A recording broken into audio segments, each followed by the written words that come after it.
பரமா படிடா.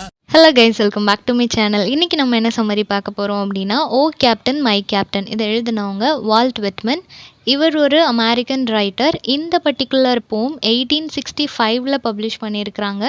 இது எதை பற்றி இருக்குது அப்படின்னா, அமெரிக்காவோட 16th பிரசிடெண்ட்டான ஆப்ரஹாம் லிங்கன் அப்படின்றவர் வந்து அமெரிக்கா எப்படிலாம் ஸ்ப்ளிட்டாக இருந்துச்சோ அந்த மாதிரி எந்தவித டிவிஷனும் இல்லாமல் அமெரிக்கா எப்போவுமே யுனைடெட் ஸ்டேட்டாக இருக்கணும் அப்படின்னு சொல்லிட்டு ஒரு சிவில் வார் ஒன்று நடக்கும்.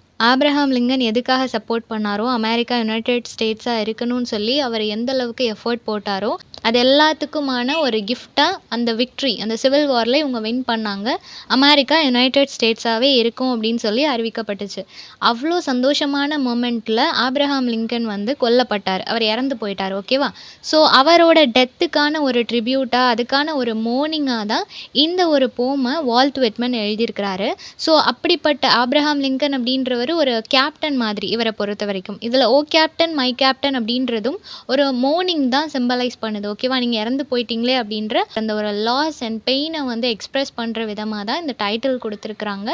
ஸோ இதில் வந்து ஒரு கம்ப்ளீட்டான மெட்டஃபரிக்கல் எலமெண்ட்ஸ் இருக்கும். இதில் ஷிப் அப்படின்றது அமெரிக்காவை சிம்பலைஸ் பண்ணுது, அதே மாதிரி கேப்டன் அப்படின்றது ஆப்ரஹாம் லிங்கனை ரெப்ரசன்ட் பண்ணுற மாதிரி இருக்கும். ஓகேவா? ஸோ அந்த டீம் வந்து அந்த சிவில் வாரில் வின் பண்ணிவிட்டு அந்த ஷிப் அவங்களோட பிளேஸ்க்கு என்டர் ஆகும்போது என்ன மாதிரியான ஒரு சினாரியோ இருந்துச்சு அப்படின்றத இல்லை டிஸ்கிரைப் பண்ணியிருப்பாங்க. போம் லைன் டிஸ்கிரிப்ஷனில் கொடுத்துருக்குறேன், அதையும் ஃபாலோ பண்ணிகிட்டே வாங்க. ஸோ சம்மரி பார்த்துடலாம். எப்படி ஸ்டார்ட் பண்ணுறாங்க அப்படின்னா, என்னோட captain, oh captain my captain, இதில் வந்து ஃபுல்லாகவே ரொம்ப உரிமையாக பேசியிருப்பாங்க. My captain, my TR, my father, அந்த மாதிரி ரொம்பவே அவர் மேலே இருக்கிற அந்த ஒரு லவ்வை எக்ஸ்ப்ரெஸ் பண்ணுற விதமாக எழுதியிருப்பார். So oh captain my captain, அவரோட கேப்டன் கிட்ட அவர் பேசுகிற மாதிரி.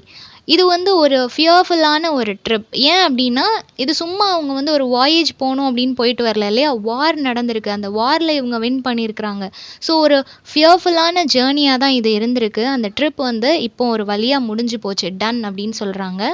ஸோ அந்த ஷிப் வந்து நிறைய ப்ராப்ளம்ஸை ஃபேஸ் பண்ண வேண்டியது இருந்தாலும் அது எல்லாத்தையுமே ரொம்பவே தைரியமாக ஃபேஸ் பண்ணுச்சு அப்படின்னு சொல்கிறாங்க. ஸோ இதில் ஷிப் அப்படின்றது அமெரிக்காவுக்கு நிறைய ப்ராப்ளம்ஸ் வந்துச்சு. எல்லாரும் நான் ஸ்ப்ளிட் பண்ணி போகிறேன், பிரிஞ்சு போகிறேன், ஸ்லேவ்ஸ் ரிலேட்டடாக இந்த மாதிரி நிறைய ப்ராப்ளம் வந்தாலும் எல்லாத்தையும் ஓவர் கம் பண்ணி ஒரு வழியாக அமெரிக்கா யுனைடெட் ஸ்டேட்ஸாக தான் இருக்கும் அப்படின்ற ஒரு கன்க்ளூஷனுக்கு வந்துச்சு இல்லையா? அந்த மாதிரி நிறைய ப்ராப்ளம்ஸை ஃபேஸ் பண்ணுச்சு. பட் இப்போது அது எல்லாத்துக்கும் ஒரு ப்ரைஸ் கொடுக்குற விதமாக நம்ம எல்லாரும் வின் பண்ணிட்டோம் அப்படின்னு சொல்கிறாங்க. நம்மளோட இந்த ஒரு ஸ்ட்ரகிள்ஸ், இந்த பெயினுக்கு வந்து ஒரு எண்ட் கார்டு போட்ட மாதிரி நம்மளோட விக்ட்ரி இருக்குது அப்படின்னு சொல்கிறாங்க. நெக்ஸ்ட் என்ன சொல்கிறாங்க அப்படின்னா, இந்த ஷிப் இப்போ ட்ராவல் ஆகி வந்துட்டு இருக்குது இல்லையா? போர்ட் எனக்கு வந்து பக்கத்தில் இருக்கிற மாதிரி தெரியுது, அந்த துறைமுகம் வந்து ரொம்ப பக்கத்தில் இருக்கிற மாதிரி எனக்கு ஃபீல் ஆகுது, எனக்கு அந்த பெல் சவுண்ட்லாம் கேட்க முடியுது. ஷிப் வந்து நிற்கிற அந்த போர்ட்லலாம் என்ன பண்ணியிருப்பாங்க அப்படின்னா, ஒவ்வொரு ஷிப் வருது அப்படின்னா அதை தெரிஞ்சுக்கிறதுக்காக பெல் சவுண்ட்ஸ் எல்லாம் மேக் பண்ணுவாங்க. ஹியூஜ் அண்ட் ஜைஜான்டிக்கான ஒரு ஃபிகர், ரொம்ப பெரிய ஒரு ஆப்ஜெக்ட் இல்லையா? ஸோ அதை வந்து ரீச் ஆகும்போது, அந்த போர்ட்டை ரீச் ஆகும்போது அதை சுற்றி இருக்கிறவங்கெல்லாம் கேர்ஃபுல்லாக இருக்கணும். சின்ன சின்ன போட்ஸ் எதுவும் இருந்துச்சுன்னா அதெல்லாம் நகண்டு போகணும். தென் அந்த ஷிப்பு கரெக்டாக லேண்ட் ஆகிறதுக்கு எதுவுமே டிஸ்டர்ப் பண்ணக்கூடாது. இந்த மாதிரியான ரீசன்ஸ் இருக்கிறதுனால அங்கே வந்து ஒரு ஷிப் வருதுன்னா பெல் சவுண்ட் மேக் பண்ணுறாங்க. ஸோ அந்த பெல் சவுண்ட் எல்லாம் எனக்கு கேட்குது அப்படின்னு சொல்லும்போது அவங்க கிட்ட வந்துட்டாங்க, அந்த போர்ட்டை நெருங்கிட்டாங்க அப்படின்றது தெரிய வருது. ஸோ அந்த போர்ட் பக்கத்தில் இருக்குது, பெல் சவுண்ட் எல்லாம் எனக்கு கேட்குது. பீப்புள் எல்லாருமே ரொம்ப ஈகராக வெயிட் பண்ணிட்டு இருக்கிறாங்க உங்களை பார்க்கறதுக்காக. ஏன் அப்படின்னா, நம்ம இப்போ வின் பண்ணிட்டோம். ஸோ இந்த விக்ட்ரியை செலிப்ரேட் பண்ணணும்னு எல்லாரும் பார்ப்பாங்க இல்லையா? முக்கியமாக மக்களோட பார்வை எல்லாம் எங்கே இருக்குது அப்படின்னா, நீல் அப்படின்னு கொடுத்துருக்குறாங்க. அதாவது அந்த starting portion of the ship, அந்த ஷார்ப்பாக ஒரு எட்ஜஸ் மாதிரி ஸ்டார்டிங்கில் இருக்கும் இல்லையா? அந்த போர்ஷனை தான் எல்லாருமே ரொம்பவே கீனாக நோட் பண்ணிகிட்ருக்குறாங்க. நீங்கள் எப்போ வருவீங்கன்னு சொல்லிட்டு எல்லாருமே பார்த்துட்ருக்குறாங்க அப்படின்றாங்க.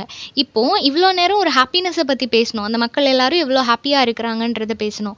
இப்போது அந்த ஷிப்புக்குள்ளே என்ன நடக்குது அப்படின்னா, ஒரு எல்லாரோட மத்தியிலையும் ஒரு டென்ஷன் இருக்குது அப்படின்னு சொல்கிறாங்க. எதுக்காக அந்த டென்ஷன் அப்படின்னா, அவங்களோட கேப்டன், அவங்கள லீட் பண்ணிகிட்டு இருந்த அந்த கேப்டன் இப்போது இறந்து போயிட்டார், அவர் உயிரோடு இல்லை. அப்படி இருக்கும்போது இது எப்படி ஒரு கம்ப்ளீட்டான விக்ட்ரியாக இருக்க முடியும் இல்லையா?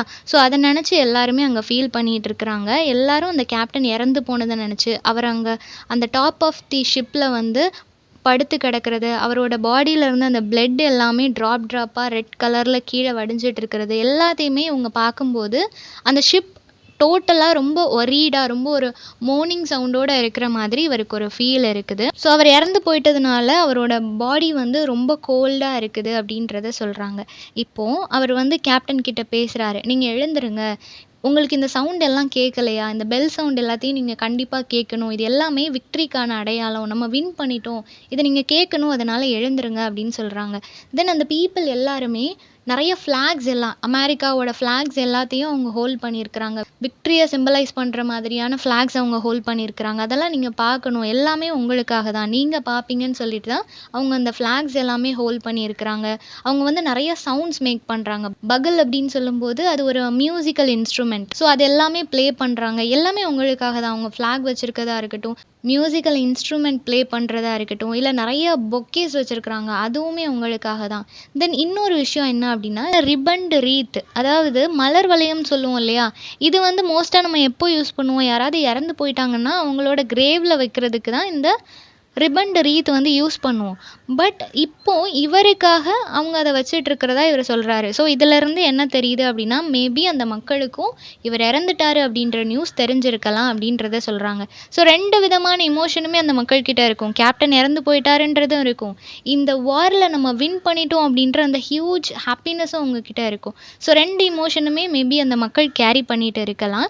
அந்த க்ரௌடு அது பார்க்கும்போது அந்த ஷோர் ஃபுல்லாக, சீஷோர் ஃபுல்லாகவே ஒரு ஹியூஜ் க்ரௌட் இருக்குது அப்படின்னு சொல்கிறாங்க. அவங்க எல்லாரும் உங்களோட பேரை சொல்லி அவங்க எல்லாருமே சத்தமாக கூப்பிடுறாங்க. அண்ட் ஆல்சோ உங்களோட ஃபேஸை பார்க்கணும், நீங்கள் எப்படி இருக்கீங்கன்றதை தெரிஞ்சுக்கணுன்னு அவங்க எல்லாரும் ஈகராக வெயிட் பண்ணிட்டு இருக்கிறாங்க அப்படின்னு சொல்கிறாரு. நெக்ஸ்ட் என்ன சொல்கிறாரு அப்படின்னா, ஸோ இது வந்து வெளியே இருக்கிற அந்த சினாரியோ.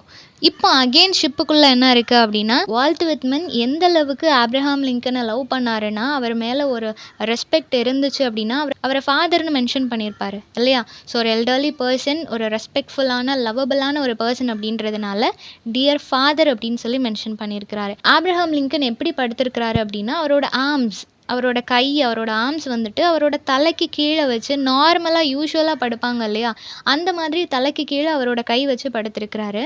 அதை நார்மலாக யாரும் அவர் இறந்துட்டாருன்னு தெரியாதவங்க பார்த்தா என்ன நினப்பாங்கன்னா, யாரோ ஒருத்தர் சும்மா படுத்து வானத்தை பார்த்துட்டு இருக்கிறாரு, ஏதோ அவருக்கு கனவு வந்துட்டுருக்கு, அந்த கனவு அவர் யோசிச்சுட்டு இருக்கிறாருன்ற மாதிரி தான் யாரும் உங்களை பார்த்தா யோசிக்க தோணும். அந்த மாதிரி தான் உங்களோட லுக் பார்க்கும்போது இருக்குது. பட் நீங்கள் இறந்து போயிட்டீங்க, நீங்கள் கீழே விழுந்து கிடக்குறீங்க, உங்கள் பாடி ரொம்ப கோல்டாக இருக்குன்றது எங்களுக்கு மட்டும்தான் தெரியும், நீங்கள் வந்து கனவு காணலை, நீங்கள் இறந்து போயிட்டீங்க. நான் நிறைய கொஷின்ஸ் உங்ககிட்ட கேட்குறேன், இந்த பெல் சவுண்டை கேளுங்கன்னு சொல்கிறேன், எல்லாமே அவர் சொல்கிறாரு இல்லையா.